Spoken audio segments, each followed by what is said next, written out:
아멘. 우리 주님께 영광의 박수 올리겠습니다. 시온 찬양대 하나님께 영광을 돌려드립니다.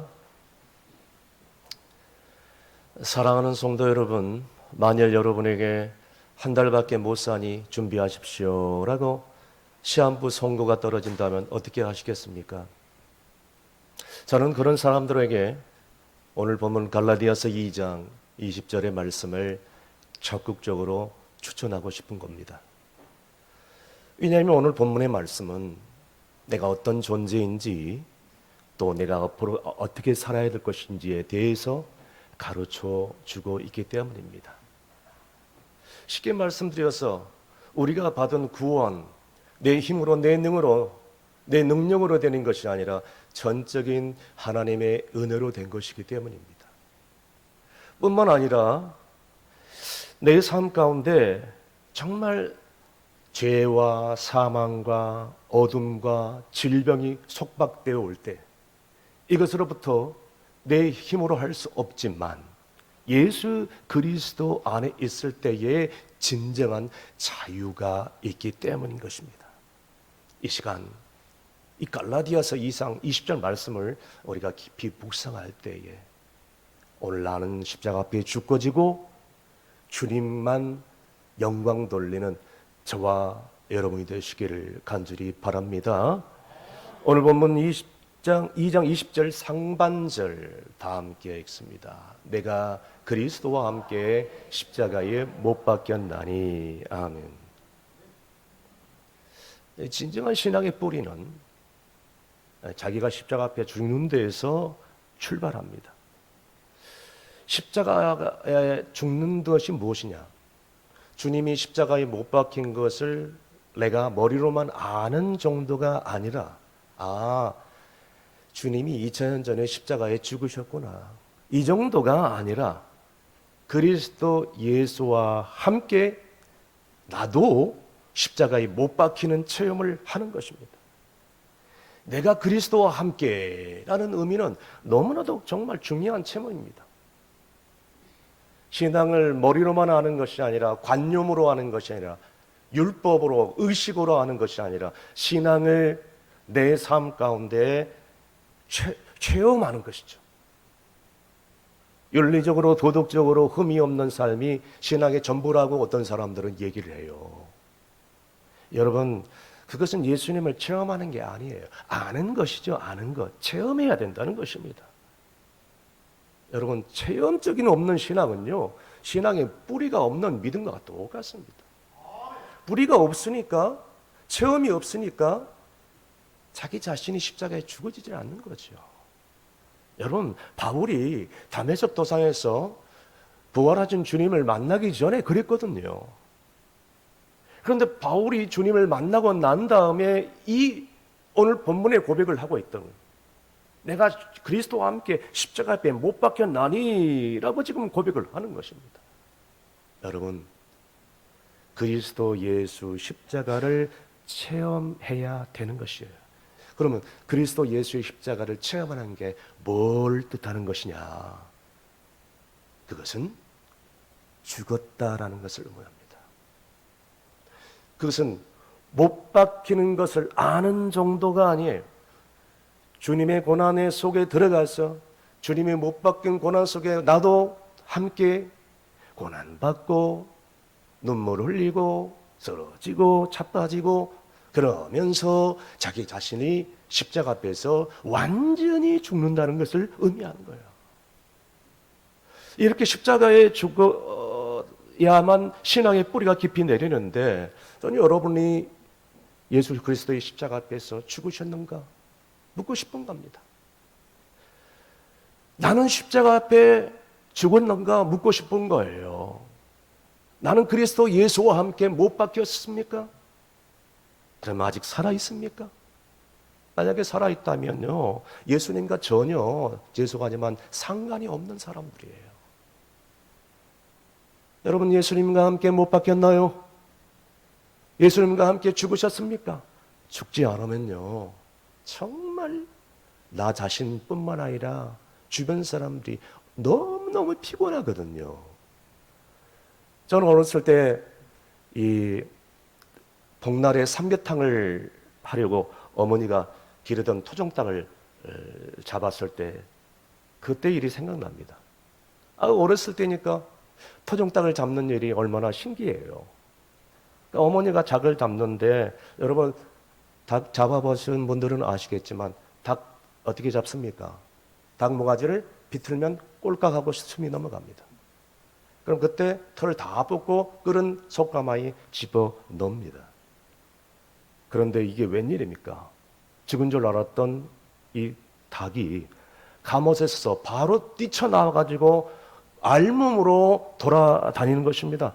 저는 지금까지 살아오면서 그런 광경은 처음 봤어요.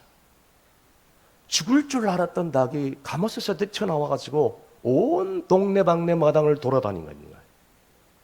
깜짝 놀란 거예요. 어머니랑 나랑 그 도망친 닭 잡겠다고 난리를 치던 기억이 아직도 기억이 생생해요. 사랑하는 성도 여러분, 죽지 않으면 나 자신뿐만 아니라 주변 사람들이 너무너무 피곤해요. 어떤 사람들은 얘기합니다. 예수 그리스도가 십자가에 죽으신 것이 나와 무슨 상관이냐? 2000년 전에 십자가에 못 박힌 사건을 왜 굳이 21세기를 살아가는 나에게 적용을 시키려고 하느냐? 그 옛날 신화처럼 내려왔던 그 얘기를 왜 자꾸 들먹이느냐? 이건 구시대적인 발상이고 아주 그런 고리타분한 그런 얘기다. 그 얘기 하지 마십시오. 여러분, 이것은 신앙의 뿌리를 깊이 내리지 못한 사람의 근본적인 원인인 것입니다. 십자가 앞에 죽어지지 못하니까 이런 얘기를 하는 거예요. 사단 마귀는 말합니다. 2000년 전에 일어났던 십자가 예수의 사건과 당신과 뭔 상관이 있냐? 속지 마.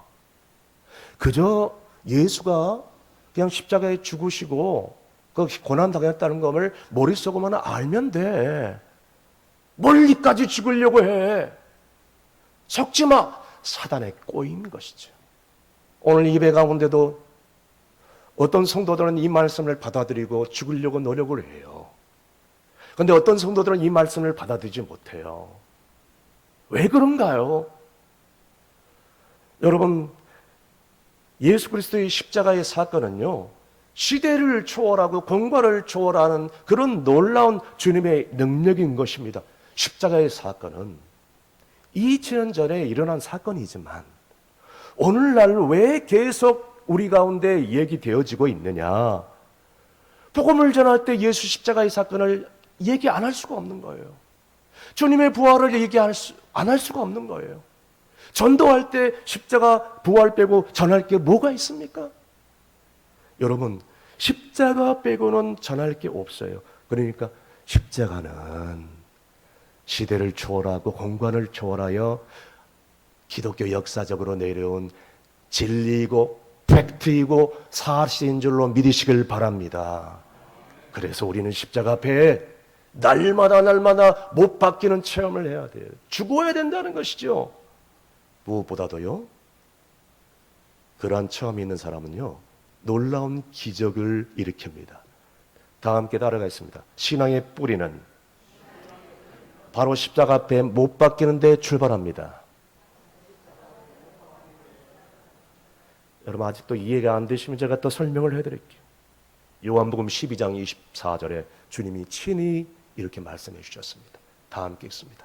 내가 진실로 너희에게 이르노니 하나를 미리 땅에 떨어져 죽지 아니하면 하나를 그대로 있고 죽으면 많은 열매를 맺느니라. 아멘. 여러분, 예수 믿는다는 게 뭐죠?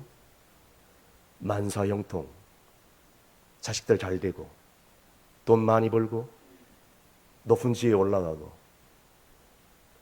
기복신앙이죠. 여러분, 그것이 아니라 예수님의 십자가의 고난의 길, 그 좁은 길, 남들이 마다하는 그 길, 주님이 가셨기 때문에 나도 그 길을 가는 거죠. No cross, 고난 없이는 no crown, 영광이 없어요. 그런데 오늘날 기복신앙에 사로잡혀 있는 성도들은 예수 믿는 것 자체가 그냥 물질의 복, 건강의 복, 자식들 잘 되고 이런 것만 생각하는 거예요. 사랑하는 성도 여러분, 이런 십자가 앞에서 내가 못 바뀌는 체험은 내 삶에 큰 변화를 줍니다. 여러분, 그래서 시편 기자는 34편 19절에 이런 말씀을 해주셨어요. 다 함께 읽습니다.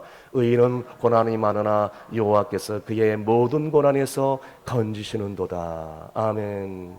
예수 믿어도, 직분 가져도, 하나님 교회에 나와도 정말로 내 삶 가운데 고난이 끊이지 않고 연단이 끊이지 않는데, 하지만 중요한 것은 고난 속에서 나를 건지시는 분이 바로 하나님이시라는 것을 믿으시길 바랍니다. 두 번째는 20절 중반절 다 함께 읽습니다. 그런즉 이제는 내가 사는 것이 아니요 오직 내 안에 그리스도께서 사시는 것이라. 아멘. 여러분, 세상 어느 누구가 자기 목숨을 걸고 십자가를 기꺼이 지겠다고 하겠습니까? 주님밖에 없습니다. 주님께서 지셨습니다. 그러므로 나는 예수님이 십자가를 지실 때 그 주님을 믿음으로 그분과 함께 죽는 것뿐입니다. 내 속에 있는 불의함이, 내 안에 불순종, 정욕, 욕심, 탐욕, 미움, 시기, 질투, 정죄, 비방, 욕설, 거짓된 삶, 십자가 앞에 다 죽는 거예요.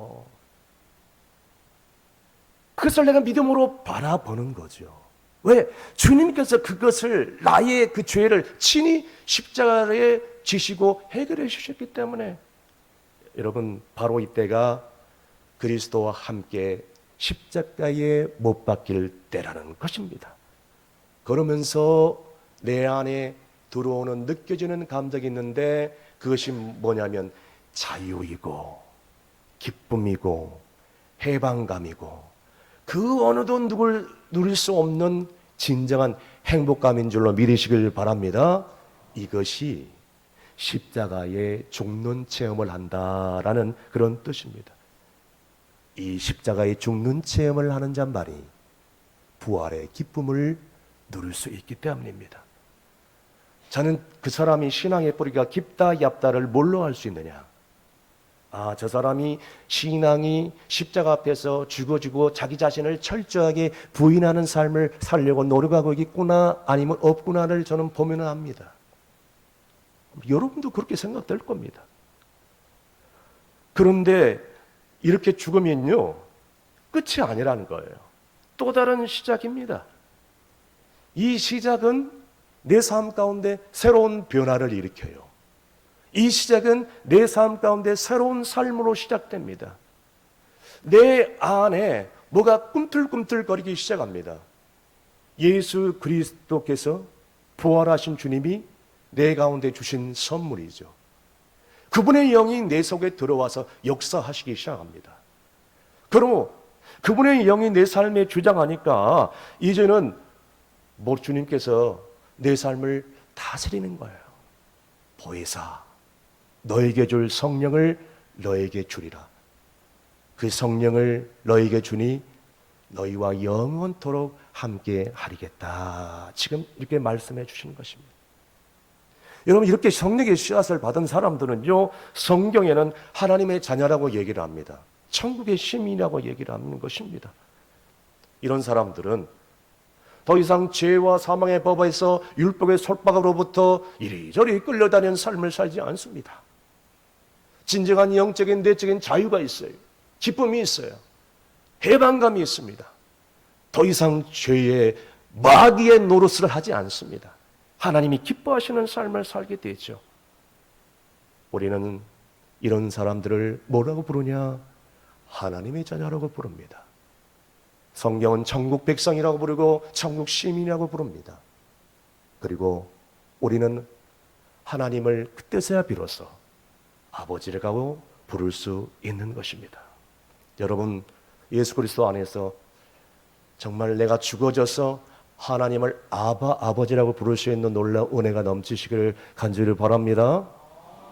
기순준 목사님을 위시하여 평양대부운동을 일으켰던 수많은 주의 종들이 있는데 불의 사자라고 불렸던 김익두 목사님을 잘 아실 것입니다.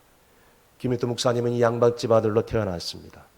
과거 시험을 몇 번이나 봤는데 다 낙방을 했습니다.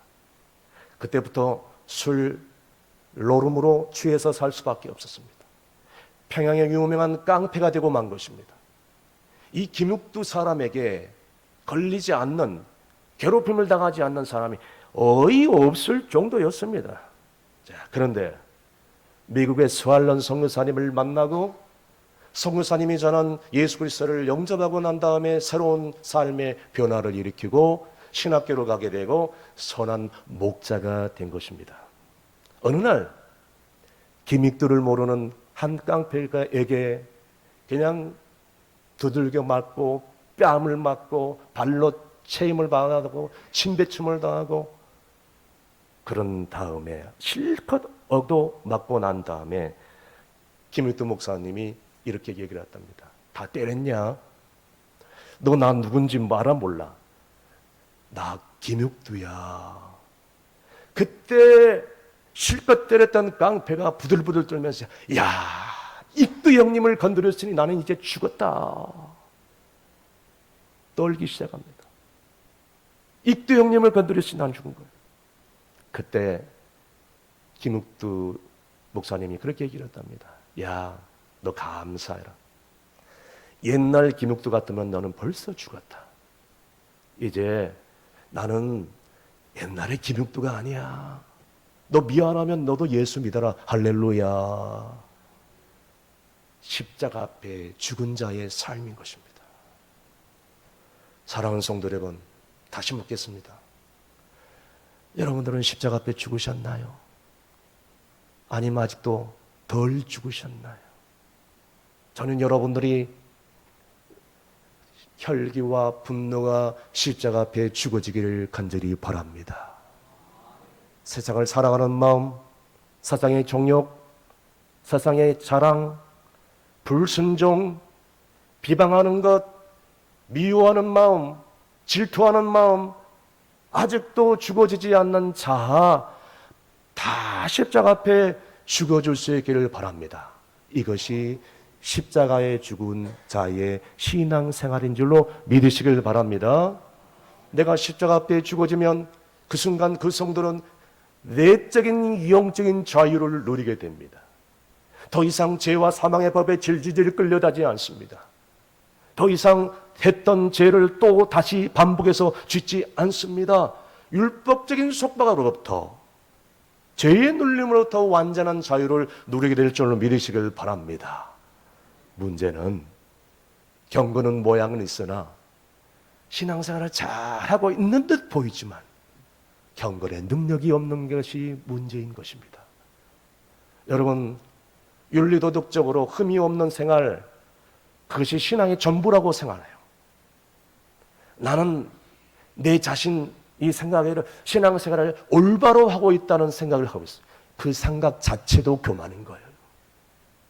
사랑하는 성도 여러분, 오늘 나는 부족해도, 나는 모자라도, 나는 연약해도 서로 위로해주고, 서로 사랑해주고, 서로 용납해주고, 약한 자들을 세워주는 삶이 바로 십자가 앞에 죽은 삶이 아니고 뭐겠습니까? 여러분, 비록 내가 가난하고 내가 건강하지 못했을지라도, 가진 것이 없을지라도, 내가 혹시라도 어마어마한 죄를 지었을지라도 오직 내 안에 그리스도 예수께서 계시니 이제는 누구나 주 안에 있는 자는 샬롬의 평안의 삶을 누리게 될 줄로 믿습니다.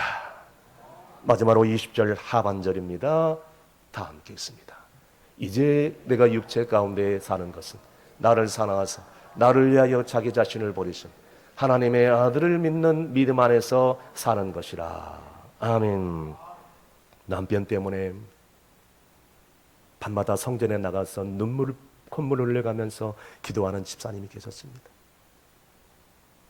결혼하기 전에 그냥 저 남자 한 사람 사랑해서 그렇게 살아왔는데 결혼하고 보니까 완전히 180도 돌변하는 거. 틈만 나면 성질이나 가지고 손찌검을 해요. 욕설을 퍼부어요. 술을 마시고 돌아와요. 정말 힘들고 고통스러운 거예요. 이 남편 때문에 마음고생이 이만저만한 게 아닙니다. 그래서 하나님, 저 남편 한 사람 믿고 여기까지 살아온 인생이 너무너무 바보 같고 시간 낭비인 것 같습니다. 나 같은 여자가 어디 있겠습니까? 남편을 변화시켜 주시 않다면 차라리 나는 죽는 게 낫습니다. 이렇게 사느니 죽는 게 낫지 않겠습니까? 새벽에 눈물 콧물 흘리면서 기도하는 어느 날 주님께서 이 집사람에게 음성을 들려줍니다. 사랑하는 딸아, 내가 언제 너더러 남편 믿고 살라고 했냐? 남편이 변하기 전에 너 자신이 먼저 변해라. 다시 할게요. 남편이 변하기 전에 너 자신이 먼저 변해라. 내 자신이 먼저 변해라. 그 음성을 듣고 꼬그라지며 통회하고 잡아갑니다. 내가 남편에게 너무나도 남편의 흠만 보고 너무나도 비방하고 정죄반했구나. 그 순간부터 이제는 남편에 대해서 성실하게, 정말 신실하게 예전보다 더 사랑으로 남편을 대하기 시작했습니다. 당연히 하나님께 구하는 기도도 새벽제단을 쌓으면서 눈물을 흘리면서 기도한 삶을 살았지. 기도하는 일을 게을리지 않았습니다. 그런데 놀라운 일,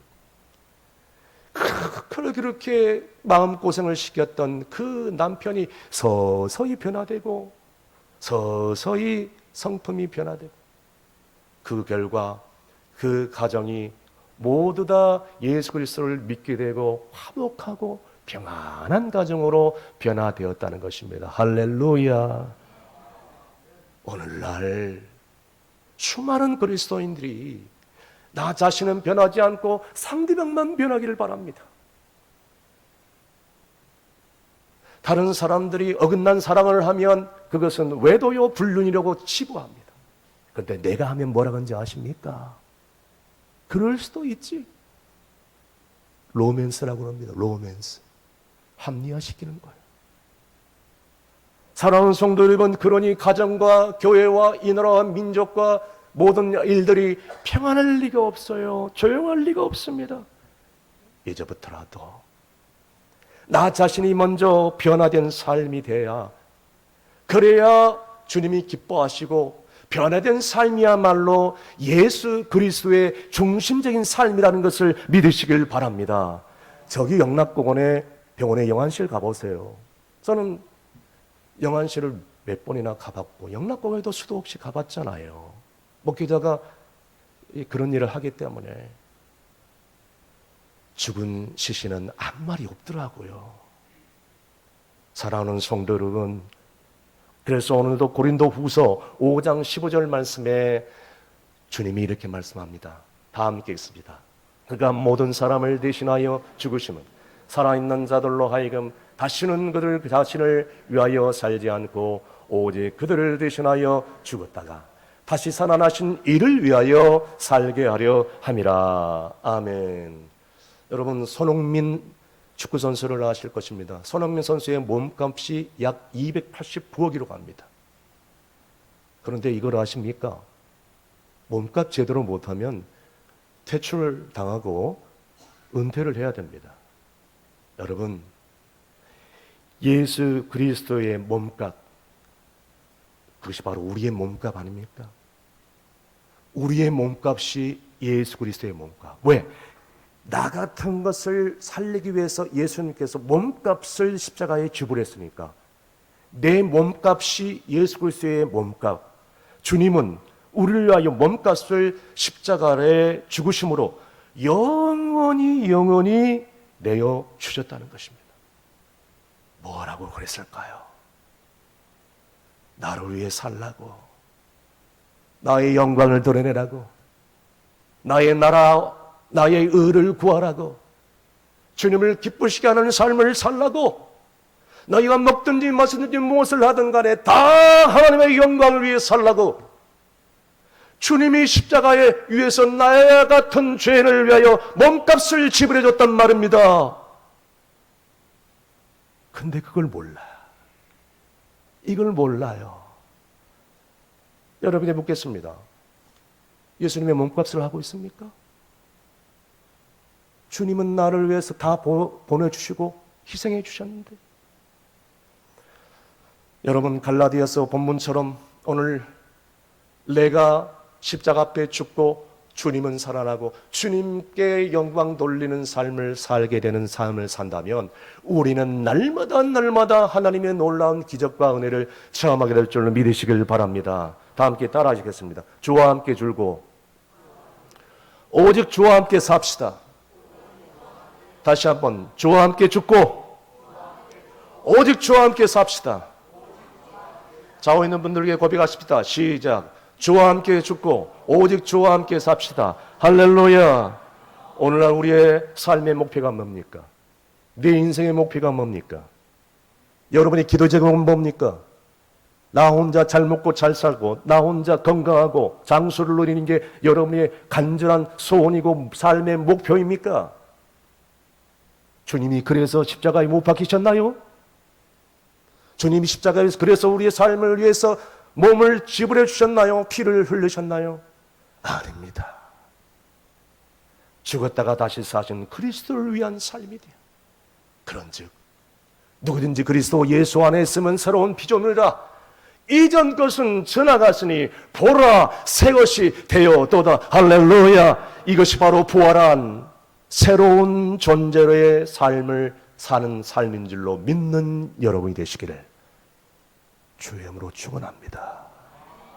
기도하시겠습니다. 진정한 은혜와 자유를 주시려고 십자가에 못 박히신 예수님, 2000년 전에 골고다의 사건이 나와 무슨 상관이 있나이까? 오늘 이렇게 불순종하며 살아왔던 인생이 아닙니까? 내 안에 미움, 시기, 정욕, 질투, 인생의 자랑, 이런 모든 것들이 주님과 함께 완전히 죽어지게 하여 주시고, 이제는 내가 사는 것이 아니라 오직 내 안에 예수 그리스도께서 사시는 부활의 역사가 내 삶 가운데 있게 하여 주옵소서. 죽어야 다시 사는 복음의 능력을 체험하기를 원합니다. 주님이 십자가의 생명값으로 지불하신 인생, 바로 나의 삶입니다. 이제는 나 자신만을 위해서 살지 않게 하시고 나를 사랑하사 나를 위하여 자기 몸을 버리신 하나님의 아들을 믿는 믿음 안에 살게 하여 주시옵소서. 오늘 이 예배를 드리고 이 문을 나설 때에 이전 것은 지나갔으니 보라 다 새 것이 되었도다라고 선포하며 새로운 피조물로 당당히 살게 도와주시고 주님만 높이고 주님께만 영광 돌리고 주님을 담대하게 증거하는 증인의 삶을 살게 하여 주시옵소서. 예수님의 이름으로 기도합나이다. 아멘.